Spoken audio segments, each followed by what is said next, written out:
Welcome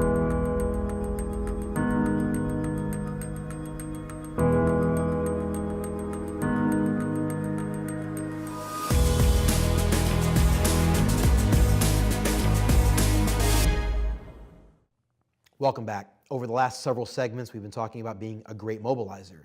And I've specifically mentioned the importance of being someone who raises awareness. Well, in addition to educating people and raising awareness, we also want to be people that are raising funds. It's really hard to do gospel ministry around the globe without cash. Now, I know people get really nervous when you start talking about money, but I'm not afraid to talk about money because it was the number one thing Jesus talked about while he was here on planet Earth. That's right. Look through the Gospels. The number one thing that Jesus frequently talked about was money, treasures, the resources that you have. And the reason why I believe that Jesus talked about that so frequently is because they have the ability to capture our hearts. If we are not careful, when we hoard monies, when we are greedy, when we are not being generous, our heart begins to get very inward focused. Jesus knew this was the case. This is why Jesus was calling us to be very cautious with how we approach money. Now, we are called to be great stewards. We want to be wise in how we spend. We don't want to be lavish or wasteful or irresponsible. But we also want to be extremely generous. If you're going to be a great mobilizer, you have to be a big giver. I believe that some of you watching this video are called to start businesses and give away lots of money. In fact, that's the history of our organization. If you're not familiar, let me give you a quick history lesson on our organization. Here at Bethany Global University, we are actually a subsidiary of a larger organization, that's Bethany International. Bethany International is a not-for-profit, faith-based missions organization that was started in the 1940s, started by 5 families that decided to sell everything they own, move into one house together, start various businesses. They were entrepreneurs. They started various businesses. They kept just very little bit of the money to provide for their families, and they gave away the bulk of their funds. They gave away huge chunks of money to missions. Their primary goal was to start missions efforts around the globe. And over the last 70 plus years since the organization was started, there have been hundreds of missionaries that have been funded and trained through the missions efforts of Bethany International. We believe in giving away a lot of money. People ask me regularly, how much should I give? And the reality is that's impossible to answer. There are various answers that people would give, and there are various theological perspectives that would govern and inform how you answer that question. I think it varies significantly from person to person, from context to context, from situation to situation. But there's one overarching ideology that I typically give people, one basic truth that I want to give people to think about when they are asking the question, how much should I give? Now, number one, you should be giving to your local church. Whatever your local body is, you should be investing financially in that particular local congregation. But above and beyond that, you should be giving to missions efforts. And again, the precise amount that you give or the exact percentage, I don't believe that's important. The New Testament does not give us a percentage or an exact amount. Some people want to use the 10% number. I believe that is an Old Testament number. That is not a number that carries over into the New Testament. The New Testament simply tells us to give cheerfully and sacrificially. We should give with an enthusiasm. We should be excited to give, and we should give in a manner that is clearly sacrificial. In essence, we should give until it hurts. For some people, that may be a small percentage. For some people, that might be a much larger percentage.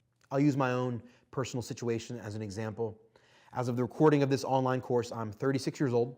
I am unmarried, no children, and by God's grace, I have a decent salary here at Bethany Global University. The reality is, if I only gave 10 or 12 or 15% of my income, I actually wouldn't even notice it. I have the ability to give away that much, if not more, without even realizing it. It wouldn't hurt me at all. Therefore, I would say that's not enough. I challenge myself to give until it hurts. In a different scenario, if there's a single mother, let's say, living on a much smaller income with multiple kids, for her, giving 5% might be a significant stretch. It might be a huge sacrifice. It may hurt her to some extent, to only give 5%. Well, in that case, I would say she shouldn't give 10 or 12 or 15%. She should give whatever amount is sacrificial, and she should give cheerfully. I don't care what amount you give or what percentage you give, but you should give to a point where you feel it. I'll give you another silly example from my own life. I was at Target a few days ago, and there's a new espresso machine I've been eyeing. You could label me a little bit of a coffee addict. I saw this new espresso machine, and it was relatively expensive, and I wasn't sure if I should spring for this or not. And I began to think about the fact that I could probably afford to buy this espresso machine, and it wouldn't affect me one bit. And I thought to myself, Kenny, this is bad.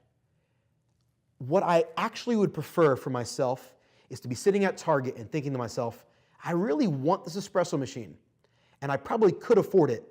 But last month, I wrote an extra large check to a missionary, and now I can't afford to buy this espresso machine. It hurts me in some regard. I have sacrificed my espresso machine. I realized something in Target that day, that I had not given enough. And I decided, instead of writing a check for a espresso machine that day, I decided to write a larger check to a missionary. I sacrificed my desire to have an espresso machine to invest it in the gospel. Now, for you, that may sound relatively silly, or you may think, Kenny, it's not that big a deal. You don't realize how much of a coffee addict I am. Really, it's not that big of a deal, if I'm honest. It's a relatively meager sacrifice when I think about my friends across the globe that have sacrificed their lives to live amongst unreached people groups. And I'm over here complaining about a coffee machine? Seems sort of silly, right? In fact, there are lots of us that purchase all sorts of things on a regular basis that we could do without, that we could send those monies to overseas efforts. I think about the amount of money that some adult men I know that spend on things like video games or extravagant spending on attending certain sporting events. There are lots of things that we spend lots and lots of money on that I just think is frivolous. It doesn't mean you can't have fun. Doesn't mean you can't enjoy the monies that you've earned. I'm not trying to rain on your parade. I'm not this guy that's saying you should never have fun or never enjoy nice things. That's not at all my perspective.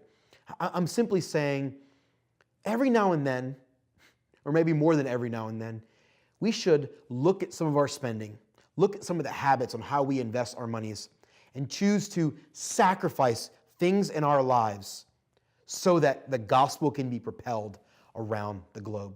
Let me give you a few quick statistics on how American Christians are spending some of their dollars. Right now, the average American Christian family spends approximately $2,200 on coffee. That's whether you're spending money on things like lattes at Starbucks or coffee at home. The average American family, average American Christian family, spends about $2,200 a year on coffee. The average American Christian family spends approximately $300 a year at Halloween. That's between costumes and candy for trick-or-treaters at their door. The average American Christian family spends about $500 a year on pets. That's $500 a year on pet food and supplies and trips to the vet, things of that nature. And of course, we all know that there are families that spend way more than $500 a year on their pets. So let me get this straight. About $2,200 a year on coffee, $300 a year on Halloween, $500 a year on pets. But the average American Christian family spends less than $26 a year on overseas missions efforts. Friends, there is a serious problem with the way American Christians spend their money. And I've been guilty of this too over the course of my life. Less than 1% of all of the giving that Christians do goes to unreached people groups around the globe. Many Christians give money to their local churches, to nonprofits, to parachurch organizations, to various charitable efforts and campaigns around the globe. And in fact, statistics show that conservative evangelical American Christians outgive every other people group on planet Earth. We're actually doing relatively good in the amount we give locally to charities and to our local churches. But when we compare how much money we are giving to overseas efforts, friends, it is pathetic and tragic. Less than 1% of all the charitable giving goes to overseas efforts. Now, some of you may be watching this thinking, Kenny, are you saying we should take away money from local efforts and send it overseas? Not at all. Keep giving to local efforts. What I am saying is give extra money, give above and beyond what you're already giving, and give it to overseas efforts.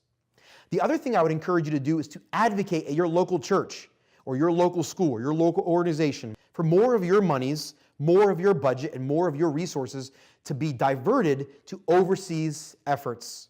I remember when I was first interviewing to take a position at a local church in Central Florida before I became a pastor there. I was dialoguing with some of the members of the church there about the amount of money that is given to overseas efforts.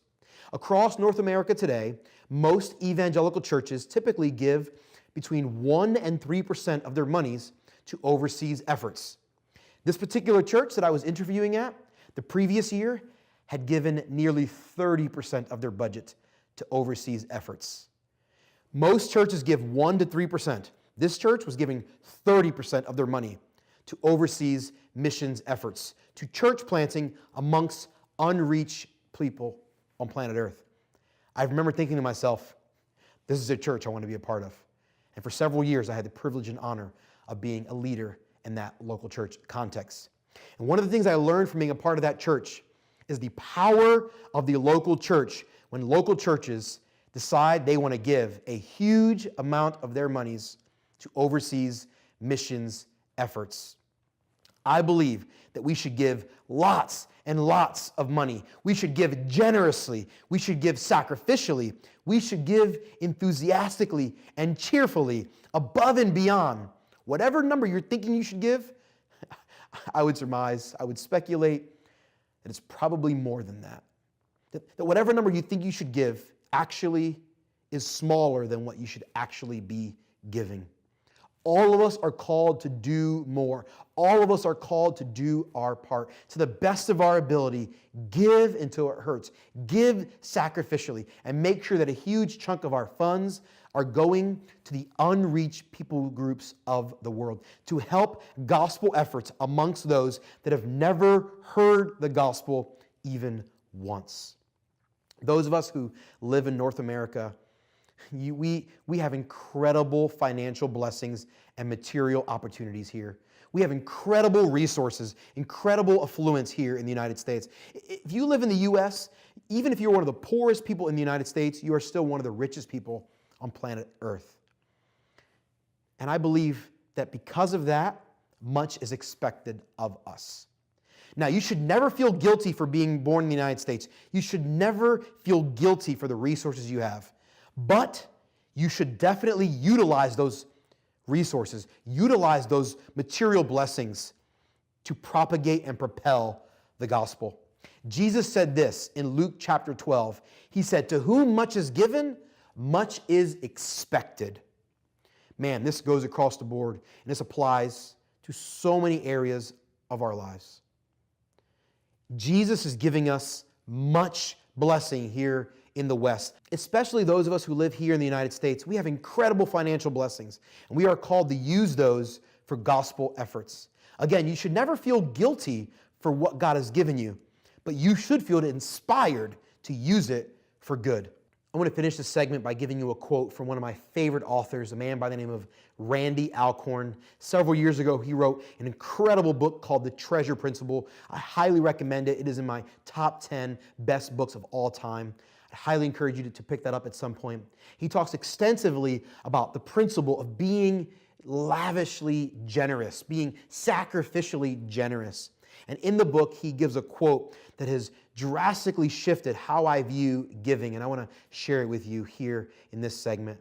Randy Alcorn says, "God prospers me not to raise my standard of living, but to raise my standard of giving." God has blessed you financially, materially speaking, with resources and opportunities here in the West, here in North America. God has given you tremendous blessings, not just so you can have a nice, good life, but so that you can help propagate the gospel. I remember having a conversation with a friend of mine several years ago who got a raise at work. And he and his wife decided that rather than changing their lifestyle, that they were going to give 100% of that raise to a particular missionary that they wanted to support. He says, God gave me that raise, not so that me and my family could have more stuff. God gave me that raise. God gave me that promotion so that I could be more effective in giving to a gospel work. Friends, that's the attitude that we ought to embrace. God blesses us not to raise our standard of living, but to raise our standard of giving. If we're going to be great mobilizers, we have to be great givers to gospel efforts. In the next segment, we're going to talk about another great way to mobilize people in missions, and that is through short-term mission trips.